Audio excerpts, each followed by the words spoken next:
Let's learn something really quick. If you got the time, absolutely. And you got the discipline, there's no question about it.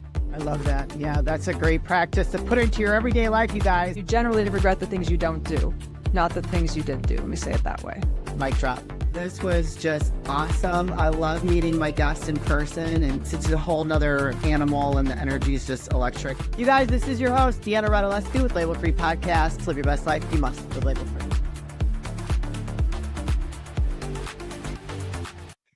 What is good, everyone? This is your host, Deanna Radulescu with Label Free Podcast. To live your best life, you must live label free. As always, bring you incredible guests from all over the world, so sit back, relax, and tune in. My next guest is a broadcast journalist. She's an author, producer, publisher, and a freelance proofreader and editor. Please welcome Lisabeth. Oh my gosh, your last name, Lange. It went over my head, and I was like, wait a second, holy cow. Anyways, Lisabeth, it's a pleasure to have you here today. Yes, thank you for having me, Deanna. So you've kind of been in this space, this media space, and now you're out doing your promo with your book. What's that been like? The book or the media space? The media space, because you worked on the other side of it, right? So now you're going in front of it. Right. It is two different worlds. I feel like there's a lot to learn on both sides. Obviously, working in media, I worked in Los Angeles for about 9 years, and it was very challenging in many ways. I always wanted to do something good or positive within the industry, and I just felt like there wasn't room for that sort of thoughtful. I think that's going against a brick wall. Yeah. And, but I was young, and I'm still idealistic, and I still believe that we have a lot of potential as humans. Besides media, push that aside, I think we have, the light and the power to do something good. So yeah, I agree with you. And, God bless you or bless you that you actually wanted to put a good foot forward in that industry, in that specific area, because I feel like it's so corrupt and possessed with power and fame that it would be very hard unless you had sunshine shooting out of your every limb to make an impact. You know what I mean? Sure. Exactly. It was bizarre to me that an industry with such potential and outreach, right? It was bizarre to me that it wasn't doing something more. Why not? Then that's when the other questions started following, was like, oh, okay, well, let me sit with this more, because there might not necessarily there is a specific reason. However, maybe there is. Yeah, we're going to get into that. I do believe, because this book is kind of around what you just said there. So I kind of, right. Why did you want to get into the media space initially? Well, like I said, initially it was to do something good with it, Okay. do something positive. Being out there in LA to do something. That was really came as a surprise to me. I thought I would probably be going to the East Coast. I am from the Midwest. Okay. So after university, I thought more likely I would go East Coast, but then an opportunity came up in Los Angeles, which I, of course, took. I agreed to move there without getting paid in my position. Okay. I knew nobody, and I just went out there and worked for a travel journalist, which was very disheartening. And it was verbally abusive, emotionally abusive, and that was a real shock for me. I think not only because I was young, but like I said, I'm idealistic, and I believe that good things can happen and we can have a positive impact on the world. But it was just so defeating. Over and over, I needed to learn those lessons too. Absolutely. Yeah. When we go after something, right, wrong, or indifferent, we do learn lessons along the way. That's part of our journey. I love the name of your book. Thank you. Even though with those experiences, being in media and knowing all that it takes to kind of get yourself out there, right? You wrote a book, and I think it's very and we talked about this before we started recording, very fitting. And I liked what you said. I didn't want to get too deep into it because I like what you said about how you felt like this was happening before for a long time. Yeah. It's called the Luminescence Manual, which we see behind you right there. It's a coming of an age mystery novel, the intimate reach media has into our lives, even as it is a distant entity for the masses. Now this really speaks to me. To tell us a little bit more, and you did say a little something there about what your inspiration is behind this book.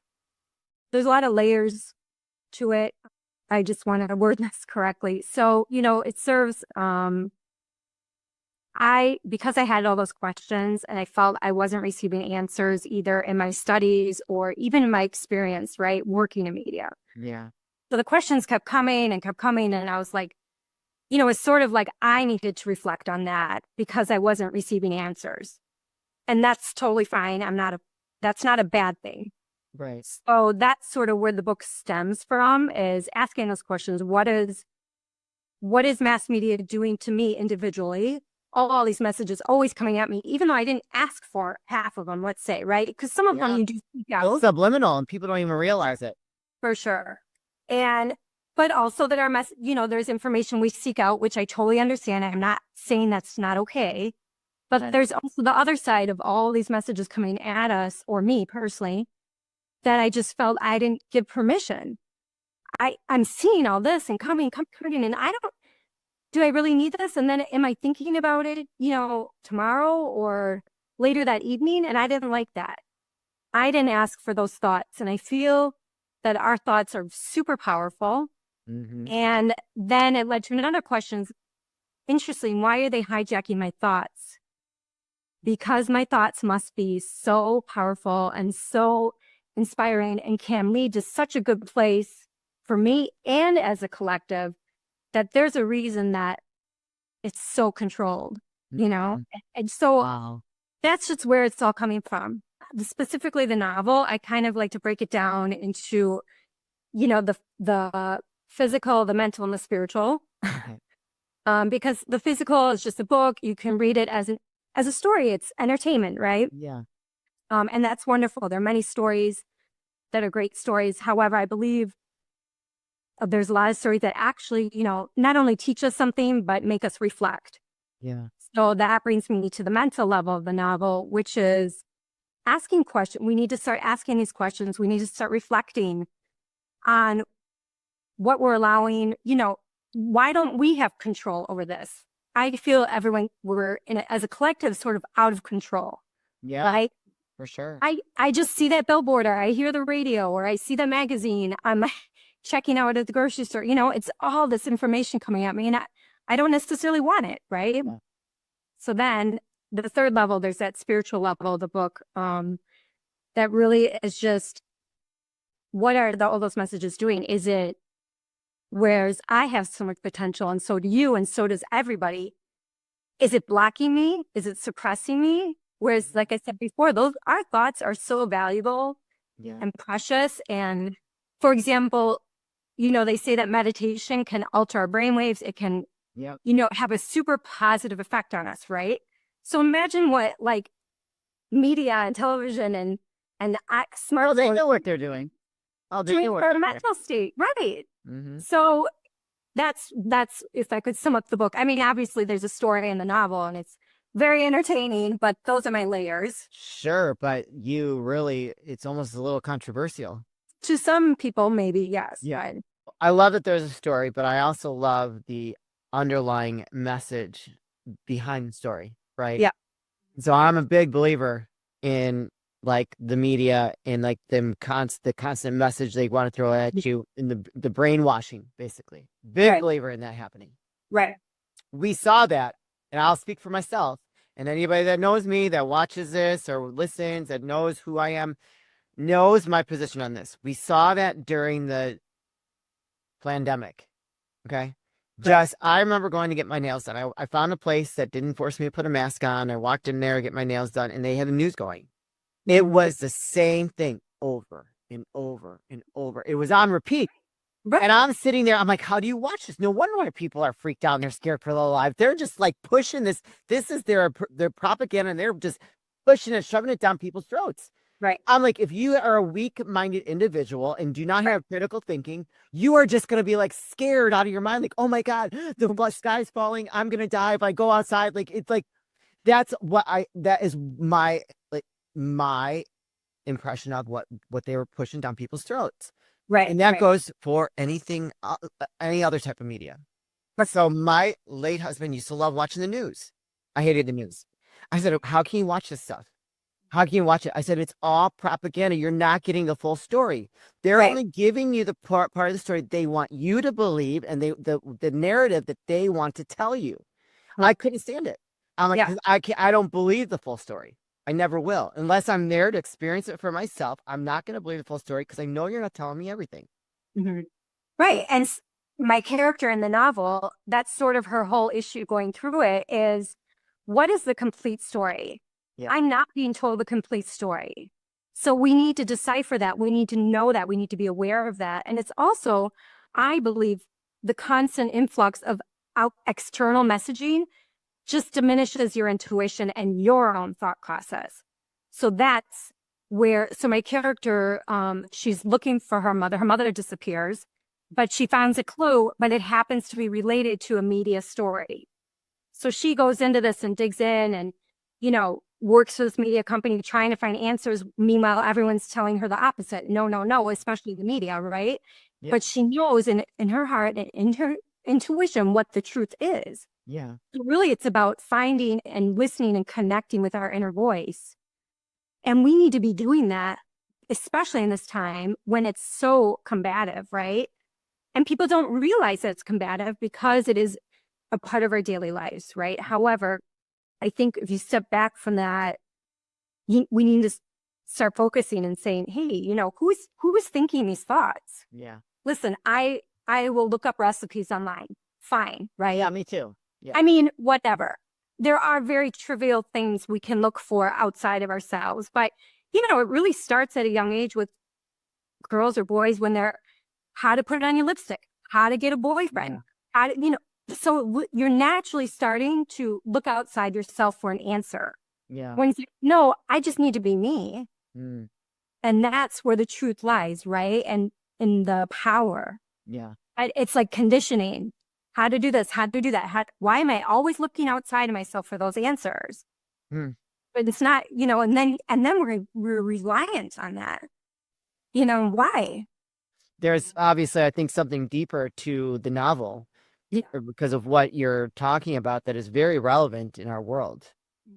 So I love the part that there's a story, but the actual meaning and the behind the story is huge.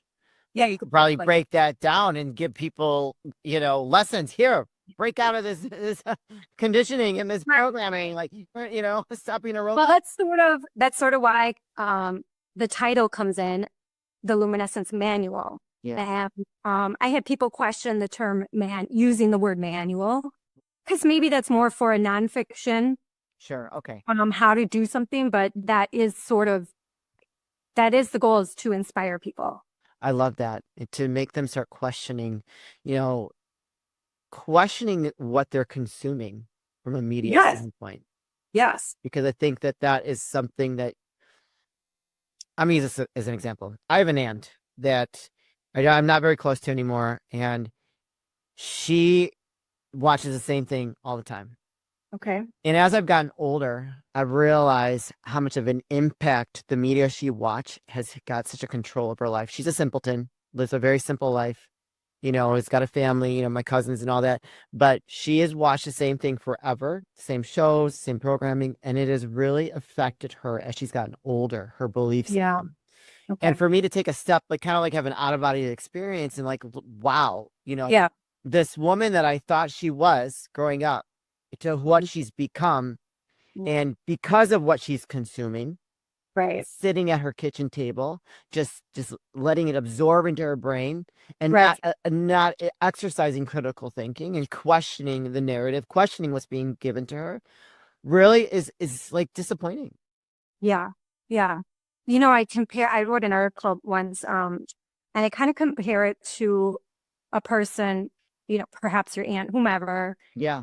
Just in an operating room, and people are injecting things in you, and you're sort of just there suppressed. And, you know, it's not like I can control obviously sometimes I can control what we look for. However, you're really not. And whatever message they want you to know or hear about, or story to know, or whatever they think is relevant is coming at you. So you're literally just a passive bystander in your own life. in your own mind. Ooh, that was And that good. is just like, to me, it's just the worst kind of takeover. Yeah.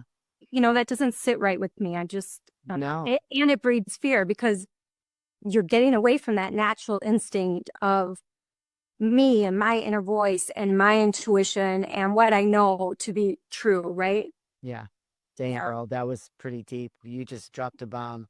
No, but it's so true. And I talked a lot about this a couple of years ago. Okay. And just like, how are you allowing to let this, like, you gotta, what happens if people as a society, I think that people are starting to wake up now, right? We've seen what's happened here, Right. Hopefully more and more. recently in our world or in the United States with politics. It seems like people are starting to wake up a little bit. If people do not take a stance and own like their own consumption of media, Right. and they just allow themselves to be a sponge, let's say keep going down this path, what happens to us as a society? If you no longer have people that will stand up for what's right and exercise their critical thinking and tap into that intuition, what happens to us? Right. Well, I already think we're halfway there because we're allowing it and we're passive and we're just sort of coasting instead of leading. And if you notice, all of like social media is all about following. Who am I following? It's just another term to, that psychological trick. I understand we like certain things, you might be interested in this or that, but on a grand scale, what is that really doing? I'm following someone else. No, we're all leaders. We're all, wonderful, insanely potential human beings with our own gifts, right? So I think through all of this, we've been suppressed. We've been put into this fear, stress, fight or flight mode, even though we don't recognize it. Yeah. But it is truly because when you're continually fab messages, even though it's not like fear, like, oh, a bear's chasing after me. Yeah. But it is a fear in a sense, which creates that stress cycle, right? Yeah. So that automatically keeps you out of your own element and away from your own essence. Yeah. Of what if I have a message and I have a purpose? I feel like it's taking away our purpose. Does that make sense? It does make sense, but there's so many people that are so disconnected from that. I know, but that's why we're here. Yeah, exactly. And I think that the older you get, the more you have to fight to that control over your own mind and not allow that takeover that you talk about just to happen. Yeah. Let the media start just controlling you because it's easy, right? Right. It's hard to exercise critical thinking. It's hard to go against the popular thing, right? Right. Because then you become a target. Yeah. Right. But you also are a leader. If you are going to stand up for what you believe in and own your thoughts and not allow something to persuade you to believe something that you don't even understand. Right. Right. I think we all carry just a wonderful light, which is the luminescence, and that's from within. And if our environment sort of just suppresses that and lessens that, and that's what I don't like, because imagine what the world could be. It's really just what you imagine can be possible. However, if things outside of us are being so controlled and what I'm experiencing, then yeah, maybe it's not going to happen. But what if we turned it off and we really tapped into that? If I know I can see peace, it's possible. Yeah, absolutely. Because I see it and I can believe it and I can visualize it. Yeah. What would you like readers to take away from the novel? Oh, just to be inspired, to step away from any sort of fear in our lives and to be inspired and to know that we are all very, very powerful beings. Yeah. Maybe also to question what they're consuming. Oh, for sure. Yeah. I mean, that's the novel definitely, hopefully takes you there. Yeah. I love it. Are you planning, I like this question. Are you planning on writing another one? Is there going to be a sequel to this? I would love to. I did provide some resolution in the storyline to satisfy a reader. However, I left it open for additional storylines. I think the next one should be like a roadmap, like go like even deeper into like the whole media thing and what would happen. Like if you are going to start breaking out of this media stronghold and start exercising critical thinking, I think that would be a great sequel. that would be my. You could still exercise a little fiction in there, which would be interesting how you could do that. I'm sure that there's a way. I'm not an author. You are, so I'll let you figure that out. With that being said, Lisabeth, where can people find you, connect with you, and purchase your book? Sure. So my website is my first and last name, Lisabeth Lange. Yeah. And then the Instagram is Lisabeth Lange Author. On X, I think I'm Lisabeth_Lane. Okay. And then on TikTok, it's Luminescent Lizzie. And thank you. And the book is available on Amazon and Barnes & Noble, which there are links on my website as well. Excellent. You guys can put some of those links in the show notes.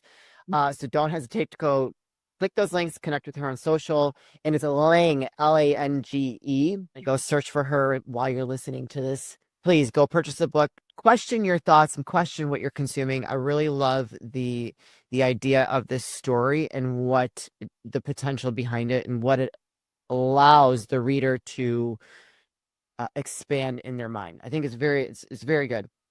It's more than just a fiction novel. That's for sure. Thank you. Yeah. Lisabeth, this is the part of the show where I like to ask for last words of wisdom or advice. What would you like to leave with us today? You know, we all have the light within, like I've already mentioned. I don't want to sound repetitive, but it's so true.